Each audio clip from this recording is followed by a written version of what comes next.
How can I make sure that I am creating a safety environment with my team, for my team? Can you tell us a little bit about that? Yeah, absolutely.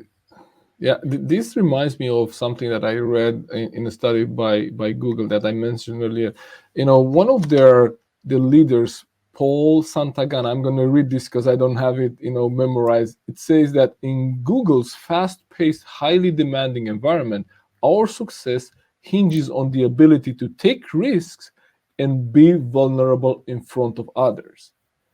And I Mhm. think the last part there, being vulnerable in front of others, says a lot about if we have created a safe environment for our people. Because what Mhm. is more, what is a better indication for us as leaders than people feeling vulnerable? I mean, feeling, you know, okay to share about their challenges, and you Mhm. as a leader knowing what's going on in their private lives. If you don't know that, if they don't bring it to work, neither in the group setup and neither in your one-on-one discussions, then you don't Mhm. really know about your team.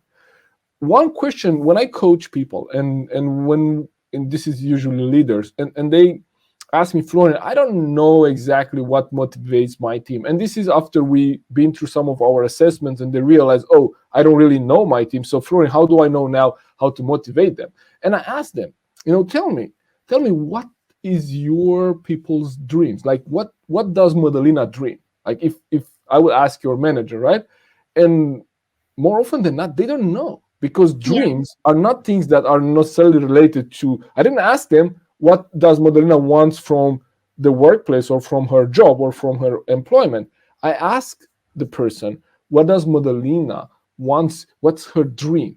And in other words, when Madalina comes back from a weekend, what does she talk about? What did she do during the weekend, right? Mhm. And when Madalina is excited, what she's excited about. And I'm not talking about work, I'm talking about anything else, right? When you look at Madalina's Facebook and LinkedIn profiles, what do you see she cares about, she likes, she follows? And when a leader does that kind of work, right, they will realize, they will know what makes you tick. And this is outside of your work, right? There is actually a really great book that I recommend leaders many times. Is called The Dream Manager by Matthew Keeley. This is a fantastic book. And the whole idea of that book is that a company has, it was a cleaning company, and this is, imagine someone cleaning toilets. It's actually not their dream job, right? You don't go to a cleaning company because, oh, I have a dream to clean houses and clean offices and clean toilets. No, but what they realized that each one of those employees had a dream. Some had a dream to send their kids to school. Others had a dream to build a house. Others had a dream to move to the United States and or create a vacation for their kids or for their parents. And so when they were able to, they created the position called dream manager. And this person's job was only to discuss with people on the team and realize, and kind of uncover what are people's dreams.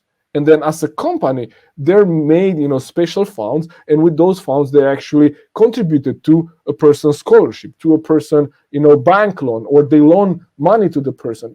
All Mhm. this to help people achieve their dreams.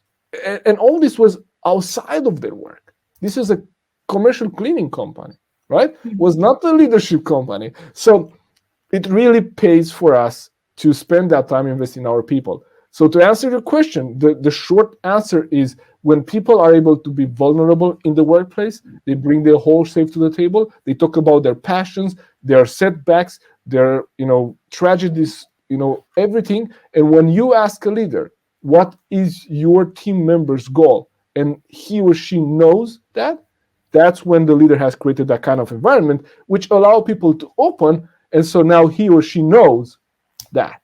Otherwise, most leaders that I speak with, they don't know, You don't because know. this is not Yeah. something that it's natural for us to talk about those things and to create that environment.